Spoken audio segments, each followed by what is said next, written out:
C'est un privilège de vous accueillir ici à Genève au nom de la Suisse. La table ronde proposée aujourd'hui, je crois, il y a des sujets très importants.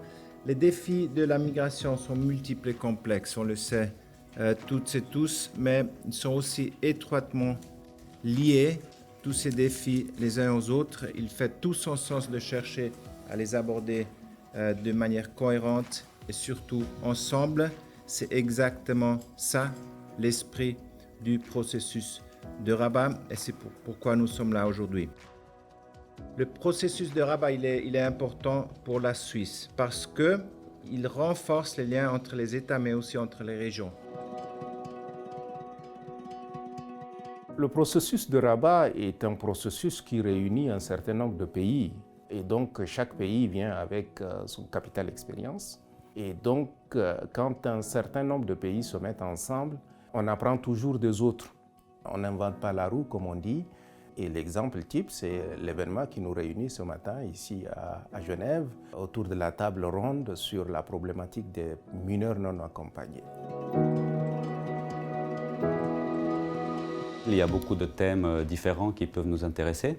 On a le 7 juillet, dans le cadre d'une réunion virtuelle, abordé cette thématique en premier, en nous concentrant plus sur les questions de procédure d'asile et d'accueil.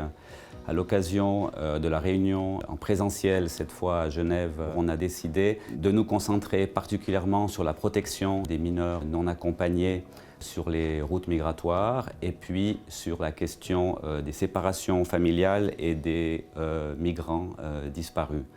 Un troisième thème qu'on a commencé à aborder dans cette table ronde, c'est la question de l'intégration et la recherche donc par là de solutions durables.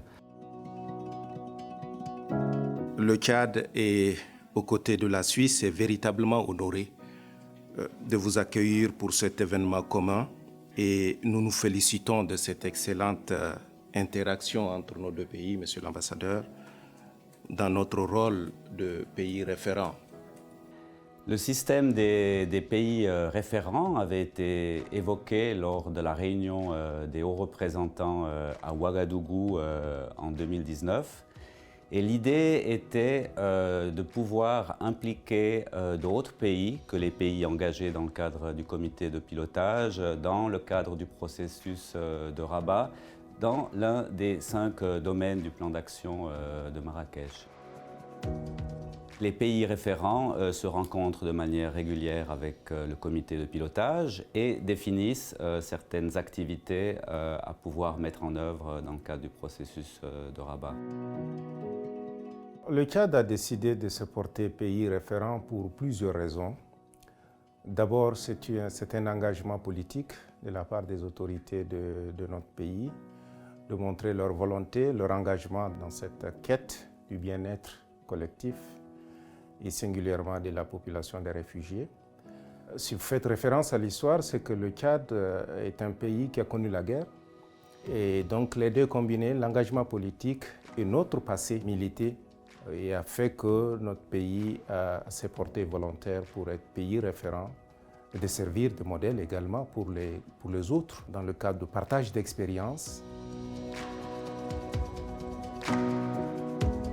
Pour la Suisse, on s'est associé avec le Tchad pour prendre cet engagement comme pays référent pour le domaine 3 du plan d'action de Marrakech, pour la protection et l'asile. Et on a défini ensemble avec le Tchad et avec les CMPD, qui fait le secrétariat du processus, et puis le HCR également, pour un certain nombre d'activités à mettre en œuvre cette année.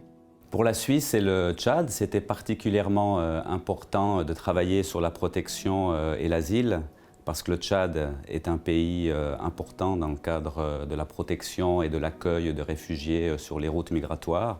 Et puis la Suisse, comme un pays au centre de l'Europe aussi, est concernée par toutes les questions d'asile, de procédures d'asile et d'accueil. On voit depuis des années les drames sur les routes migratoires, que ce soit en mer Méditerranée, mais aussi le désert, et pas seulement finalement, c'est aussi des drames qu'on peut constater à nos frontières européennes aussi. Et on essaye de distinguer les groupes vulnérables en matière de protection et d'asile, mais je crois que tout le monde peut être d'accord pour dire que les enfants les mineurs non accompagnés sont les plus vulnérables des vulnérables et qu'il est important pour nous de mettre vraiment la priorité dans le cadre de nos activités. C'est un thème transversal dans le plan d'action de Marrakech, mais de manière concrète aussi pour la Suisse. Les activités mises en œuvre au Tchad ont pour objectif de concourir au bien-être des populations, parce que nous nous sommes engagés à les accueillir, leur offrir gîte et couvert, et quitter son terroir, migrer vers un autre, c'est toujours un choix cornélien. Et donc, c'est de notre responsabilité en tant qu'État, avec la modestie de nos moyens, d'apporter ce que nous pouvons à ceux qui ont sollicité notre hospitalité.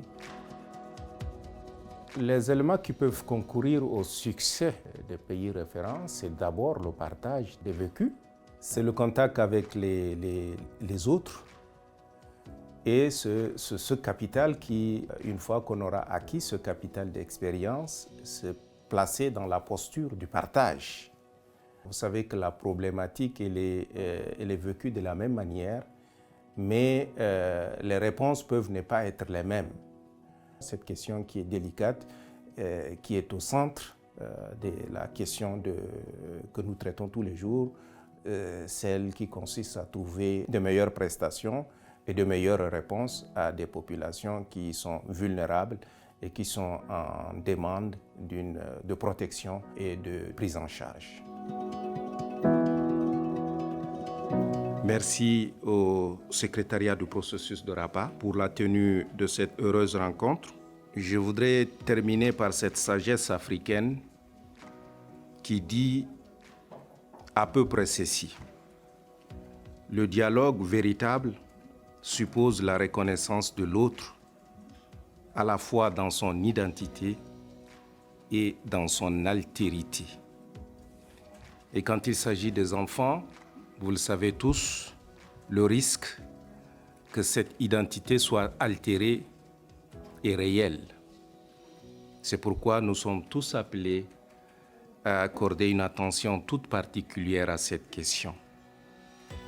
Si nous pouvons faire en sorte que personne ne perde son identité, on aura fait œuvre utile à l'humanité.